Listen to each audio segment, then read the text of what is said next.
لا إله إلا الله. اعوذ باللہ من الشیطان الرجیم. بسم اللہ الرحمن الرحیم. الف لام میم ذالک الکتاب لا ریب فیہ. صدق اللہ العظیم. الف لام میم حروف مقطعات ہیں جن کے بارے میں عرض کر چکا ہوں. ذالک الکتاب لا ریب فیہ، یہ وہ کتاب ہے اس میں کوئی شک نہیں. الکتاب اس لیے کہا گیا ہے کہ قرآن مجید کی پیشین گوئیاں اور خوشخبریاں سابقہ کتابوں میں موجود تھیں، اور چونکہ اس سورہ مبارکہ میں اصل خطاب کا رخ جو ہے وہ ہے سابقہ امت مسلمہ کی طرف، تو ذالک کتاب نہیں کہا گیا، ذالک کتاب لا ریب فیہ نہیں، ذالک الکتاب یہ وہ کتاب ہے، کتاب موعود ہے جس کی پیشن گوئیاں تورات اور انجیل میں موجود تھیں. لا ریب فیہ، اس میں کوئی شک نہیں. حرف اورا ریب نئے، تبدیل نئے، یہی الفاظ آئے ہیں سورہ سجدہ کے شروع میں بھی.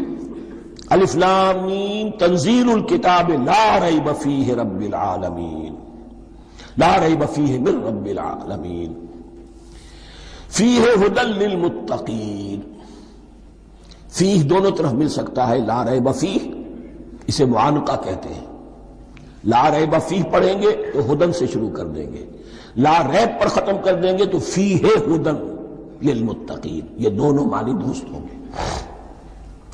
آپ کو مل جائے گا جو قرآن شریف لے کر بیٹھے ہوئے ہیں کہ حاشیے میں معانقہ نمبر 1 لکھا ہوا ہے، معانقہ عند المتاخرین.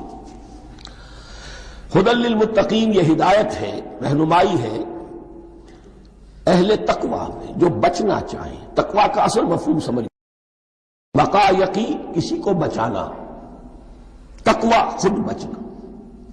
جن لوگوں کے اندر فطرت سلیمہ ہوتی ہے ان میں اخلاقی حس موجود ہوتی ہے، وہ بری چیز سے بچنا چاہتے ہیں، بھلی کو حاصل کرنا چاہتے ہیں.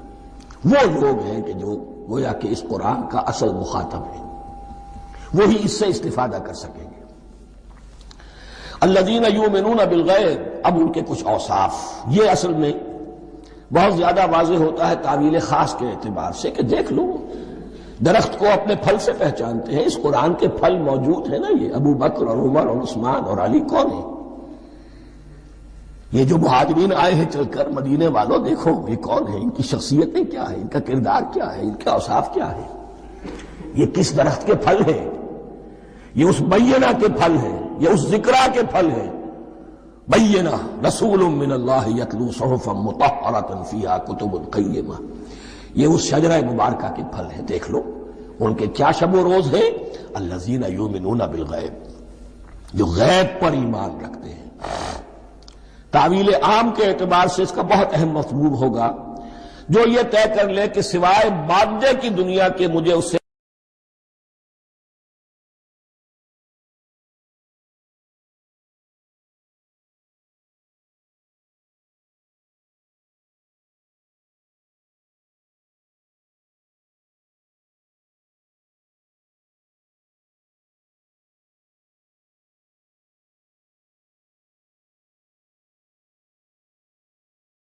جو اصل حقیقت ہے وہ مستور ہے، نگاہوں سے چھپی ہوئی ہے.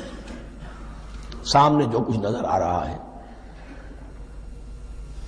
ایک انگلستان کے بہت بڑے فلسفی کی کتاب کا عنوان ہے appearance and reality, reality and appearance, Bradley کی کتاب. اپیئرنس جو کچھ نظر آ رہا ہے یہ حقیقت نہیں، حقیقت اس کے پیچھے ہے. اور کنفیوشس کا ایک جملہ ہے جو بہت بڑا حکیم اور فلسفی تھا، چین کا بہت بڑا حکیم اور فلسفی، اور ہو سکتا ہے کہ نبی ہو، واللہ عالم، ہم کہہ نہیں سکتے. اس کی تعلیم بڑی اخلاقی تعلیم ہے، اور اس کا جملہ سنیے، یہ یؤمنون بالغیب کی اس سے زیادہ صحیح تشریح ممکن نہیں ہے. There are certain things, there's nothing more real than what cannot be seen. And there's nothing more certain than what cannot be heard. وہ حقائق جو آنکھوں سے نہیں دیکھے جا سکتے اور کانوں سے نہیں سنے جا سکتے، ان سے زیادہ یقینی اور واقعی حقائق اور کوئی نہیں. There is nothing more real than what cannot be seen, and there is nothing more certain than what cannot be heard. الذین یؤمنون بالغیب ویقیمون الصلاۃ، نماز قائم کرتے ہیں. ومما رزقناہم ينفقون، اور جو کچھ ہم نے انہیں دیا ہے اس میں سے خرچ کرتے ہیں، خیر میں، بھلائی میں، نیکی میں، ابنائے نو کی حاجات کو رفع کرنے میں، لوگوں کی تکلیفیں دور کرنے میں، خود اللہ کے لیے، اللہ کی رضا جوئی کے لیے، اللہ کو قرض حسنہ دیتے ہوئے. والذین یؤمنون بما انزل الیک وما انزل من قبلک، اور وہ کہ جو ایمان رکھتے ہیں اس پر بھی جو آپ پر نازل کیا گیا ہے محمد صلی اللہ علیہ وسلم، اور اس پر بھی کہ جو آپ سے پہلے نازل کیا گیا. یہ بہت اہم الفاظ ہیں، اس لیے کہ عام طور پر آج کل ہمارے ہاں یہ خیال پھیلا ہوا ہے کہ یہ تورات اور انجیل کے پڑھنے کا کوئی فائدہ نہیں، کوئی ضرورت نہیں. کوئی ضرورت نہیں کی حد تک تو شاید بات صحیح ہو، لیکن کوئی فائدہ نہیں، یہ بالکل غلط ہے. یہ ابتدا ہے قرآن کی، اور کس قدر اہتمام کے ساتھ کہا جا رہا ہے. ایمان صرف قرآن پر نہیں، اس پر بھی کہ جو اس سے پہلے نازل کیا گیا. اور سورہ نساء کی آیت، اور سورہ نساء نازل ہوئی کہیں جا کر سن 6 ہجری میں. یا ایھا الذین آمنوا آمنوا باللہ ورسولہ والکتاب الذی نزل علی رسولہ والکتاب الذی انزل من قبل. تو اس سے ایمان جو ہے تورات پر اور انجیل پر اور زبور پر اور صحف ابراہیم پر، اجمالی ایمان کی جو اہمیت ہے اس کو اچھی طرح سمجھ لیجیے. البتہ یہ ہے کہ چونکہ ہم سمجھتے ہیں اور جانتے ہیں کہ ان کتابوں میں تحریف ہو گئی ہے، لہذا ان کتابوں کی کوئی شے قرآن پر حجت نہیں ہوگی. جو چیز قرآن سے ٹکرائے گی ہم اس کو رد کر دیں گے. ان کتابوں کی کسی شے کو دلیل کے طور پر نہیں لائیں گے. لیکن جہاں قرآن مجید کی کسی بات کی نفی نہ ہو رہی ہو تو بہت سے حقائق ہمیں ان کتابوں ہی سے ملتے ہیں. انبیاء کے مابین جو زمانی ترتیب ہے، کرونالوجیکل آرڈر جو ہے، وہ تو ہمیں تورات سے ملتا ہے، قرآن میں تو نہیں. قرآن میں کبھی حضرت نوح کا ذکر بعد میں ہے، حضرت موسیٰ کا پہلے. وہاں تو کسی اور پہلو سے ترتیب آتی ہے، لیکن وہاں ہمیں تاریخ ملتی ہے ابراہیم کی، اسحاق کی، یعقوب کی، انبیاء بنی اسرائیل کی، موسیٰ کی، عیسیٰ کی. یہ ساری چیزیں، تو اس کی اہمیت جو ہے اس کو سمجھ لیجئے. والذین یؤمنون بما انزل الیک وما انزل من قبلک وبالآخرۃ ھم یوقنون، آخرت پر وہ یقین رکھتے ہیں. نوٹ کرنے والی بات کیا ہے کہ باقی سب چیزوں کے لیے لفظ ایمان آیا، آخرت کے لیے ایقان. کیوں؟ واقعہ یہ ہے کہ انسان کے عمل کے اعتبار سے سب سے زیادہ مؤثر شے ایمان بالآخرہ ہے.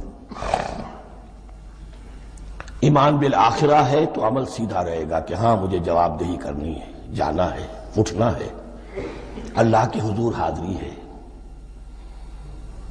اگر یہ یقین ہے تو عمل صحیح ہوگا. اس میں کمی ہو گئی تو توحید جو ہے وہ بھی بس ایک عقیدہ، ایک ڈوگما بن کے رہ جائے گی.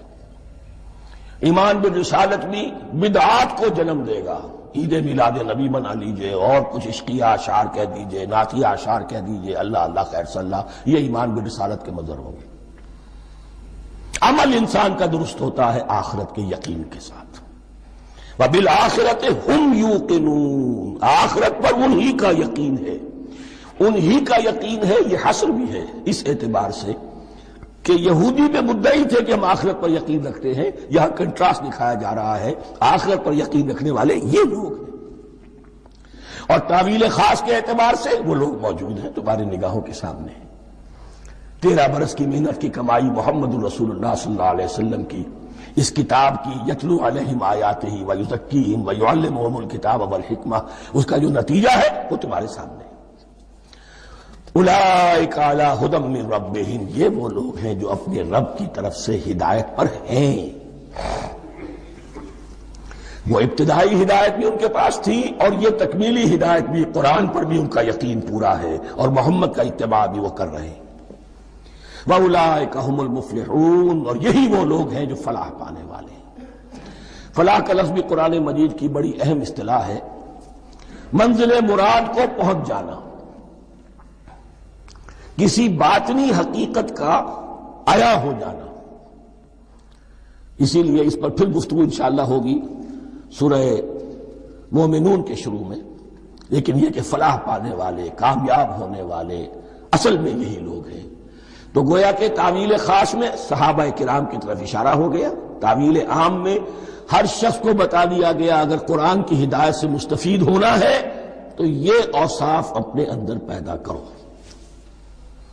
اب دوسرا گروہ،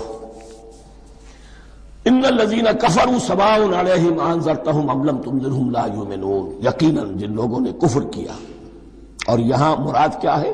جو کفر پر اڑ گئے ہیں۔ اس کو ہم تعویل عام میں نہیں لے سکتے، اس لیے کہ اگر تو ہم اس کو عام میں لے لیں گے تو اس کے معنی تو یہ ہوں گے جس شخص نے کسی وقت کفر کیا اب وہ ہدایت پر آ ہی نہیں سکتا۔ نہیں، یہ بات نہیں ہے۔ کوئی کفر میں ہے، وہ غالطے کی بنا پر ہے، عدم توجہی کی بنا پر ہے، حق اس پر واضح نہیں ہوا ہے اس لیے ہے، تو آپ اسے سمجھائیں گے، انذار و تبشیر سے اسے فائدہ ہو جائے گا، واعظ و نصیحت سے فائدہ ہو جائے گا۔ ایک وہ ہے کہ جو حق کو سمجھ کر، پہچان کر اور پھر اڑ گئے، ضد کی وجہ سے، ہٹ دھرمی کی وجہ سے، تعصب کی وجہ سے، تکبر کی وجہ سے، حسد کی وجہ سے۔ ان الذین کفروا، ایسے لوگوں کا معاملہ کیا ہے؟ سواء علیہم انذرتہم ام لم تنذرہم لا یؤمنون، برابر ہے ان کے لیے خواہ آپ انہیں سمجھائیں خواہ نہ سمجھائیں، ڈرائیں نہ ڈرائیں، انذار فرمائیں نہ کریں، لا یؤمنون، وہ ایمان لانے والے نہیں۔ وہی بات جو میں نے کہی تھی کہ سوتے کو جگایا جا سکتا ہے، جاگتے کو کیسے جگائیں؟ ختم اللہ علی قلوبہم وعلی سمعہم وعلی ابصارہم غشاوہ، ان کے دلوں پر اللہ نے مہر کر دی ہے۔ کیوں کر دی ہے؟ یہ ابتداء مہر نہیں ہوئی، جب حق کو پہچان کر انہوں نے رد کر دیا، اس کی پاداش میں، اس کی سزا کے طور پر۔ ختم اللہ علی قلوبہم، اللہ نے ان کے دلوں پر مہر کر دی ہے، وعلی سمعہم، اور ان کی سماعت پر بھی، وعلی ابصارہم غشاوہ، اور ان کی آنکھوں کے سامنے پردہ پڑ چکا ہے۔ یہ مضمون سورہ یاسین کے شروع میں پھر آئے گا بہت شرح و بسط کے ساتھ۔ وَلَهُمْ عَذَابٌ عَظِيمٌ، اور ان کے لیے تو اب بہت بڑا عذاب ہے۔ یہ دوسرا گروہ ہو گیا، ایک رکوع میں دو کو سمیٹ لیا گیا، کل ابھی 7 آیتیں ہوئی ہیں۔ ایک وہ گروہ جس نے قرآن مجید کی دعوت سے صحیح صحیح استفادہ کیا، ان میں طلب ہدایت کا مادہ موجود تھا، ان کی فطرتیں سلیم تھیں، ان کے سامنے دعوت آئی، قبول کی، اور قرآن کے بتائے ہوئے راستے پر چلے۔ وہ گلے سرسبد ہیں، وہ شجرہ قرآنی کے نہایت مبارک اور مقدس، وہ اس کے پھل ہیں۔ ایک گروہ وہ ہے جس نے حق کو پہچانا لیکن اس کو رد کر دیا اپنے تعصب یا ہٹ درمی کی وجہ سے۔ ان کا ذکر آ گیا بہت اختصار کے ساتھ، اس لیے کہ ان کا ذکر آپ کو بہت تفصیل سے مکی صورتوں میں ملے گا۔ اب آیا تیسرا، لا الہ